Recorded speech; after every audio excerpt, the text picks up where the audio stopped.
For over 2,000 years, the world has been searching for a city that might not exist. Ships, submarines, satellites, billions of dollars and entire careers, all aimed at finding a single island. An island described in detail by exactly one person. And that person's own student said he made the whole thing up.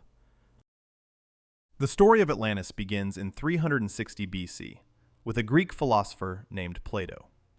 In two works, the Timaeus and the Critias, Plato described a magnificent island empire located beyond the Pillars of Hercules, what we now call the Strait of Gibraltar.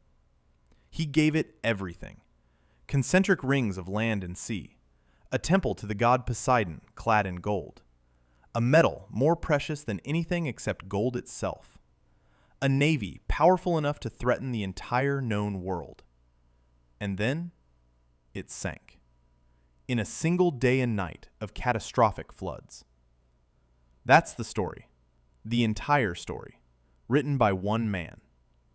Here's what makes this genuinely strange. No other ancient source mentions Atlantis. Not one. No Egyptian inscription, no Babylonian tablet, no earlier Greek text. The oldest civilizations on Earth, cultures that obsessively recorded everything, never mentioned it. Until Plato. Here's where it gets complicated. Plato didn't write vague myths.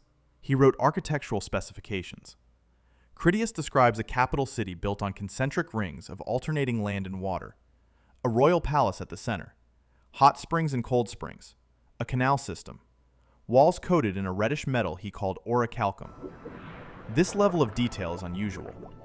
Greek mythology doesn't work like this. Homer's Troy was vague. Plato's Atlantis reads more like a survey report. And then there's the metal, Orichalcum.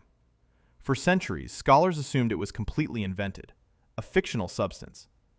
In 2015, a team of underwater archaeologists pulled 39 ingots from a shipwreck off the coast of Sicily. The wreck dated to approximately 600 BC.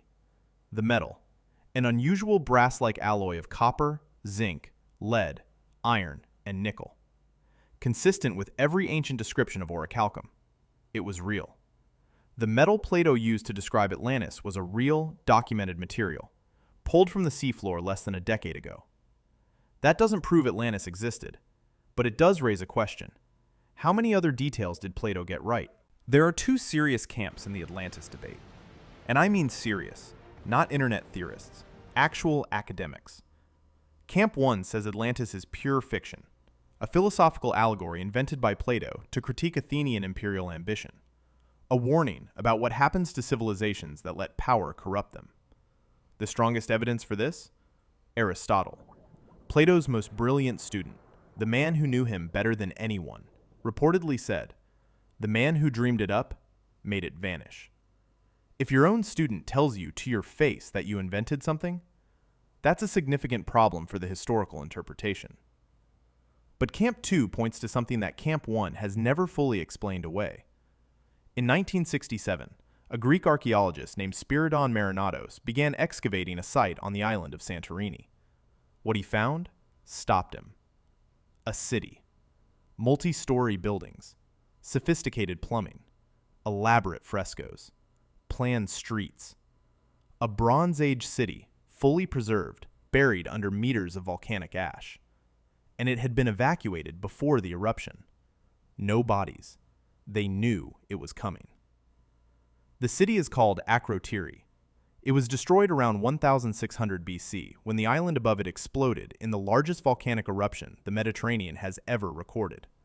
Concentric urban planning, island civilization, maritime power, sudden catastrophic destruction. The parallels to Plato's description are difficult to dismiss. Now here's the part that almost no one talks about. In 373 BC, 13 years before Plato wrote Timaeus, an earthquake struck the southern coast of Greece. The city of Halique, an ancient Greek city on the Corinthian Gulf, slid into the sea overnight. It had a famous temple, dedicated to Poseidon, god of the sea, god of earthquakes. The entire Greek world knew about it. Travelers reported seeing the rooftops visible through the shallow water for years afterward. Plato was in his 50s when it happened. He would have known about it. And 13 years later, he wrote a story about an advanced civilization wiped out in a single day and night, swallowed by the sea. Coincidence? Maybe. But there's one more number that won't leave scholars alone.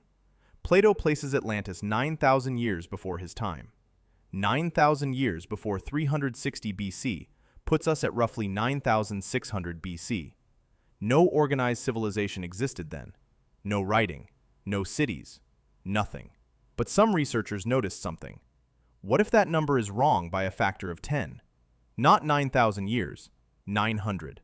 900 years before Solon, the Athenian statesman who supposedly heard the story from Egyptian priests, puts us at approximately 1,500 BC, almost exactly when the island above Akrotiri exploded.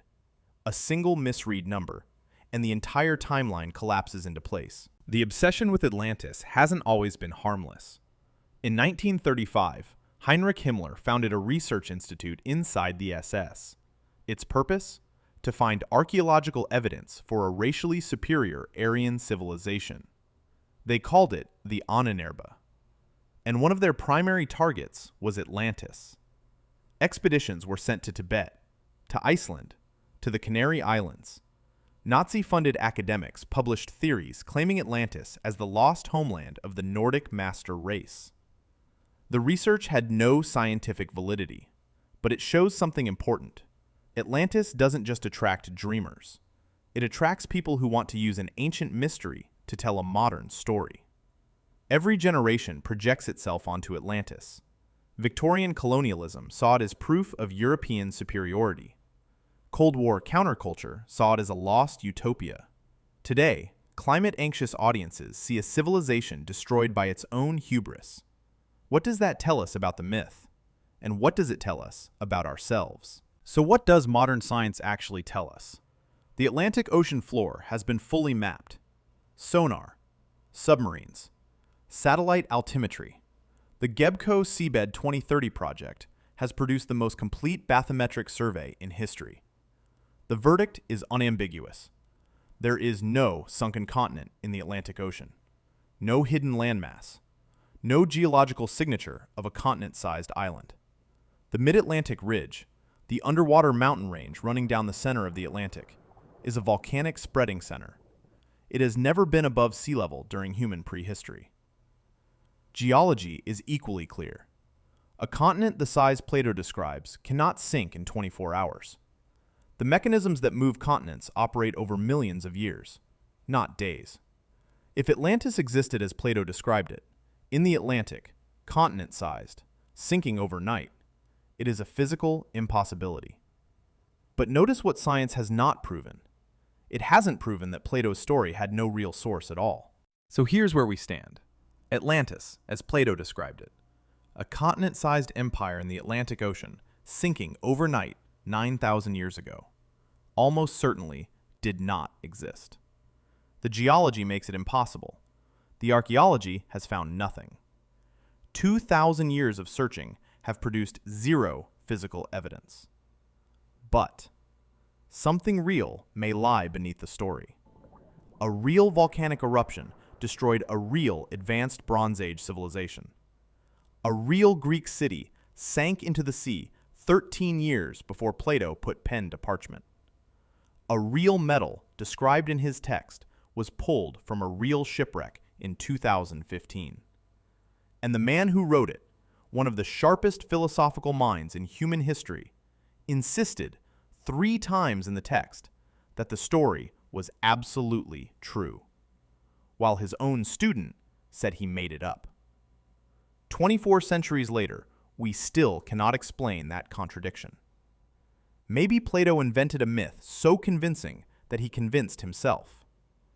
Maybe he had access to oral traditions that are now lost forever. Maybe the real Atlantis was Santorini, passed down through 1,000 years of fading memory until all that remained was the ghost of a catastrophe. Or maybe the greatest philosopher in history decided, just once, to lie.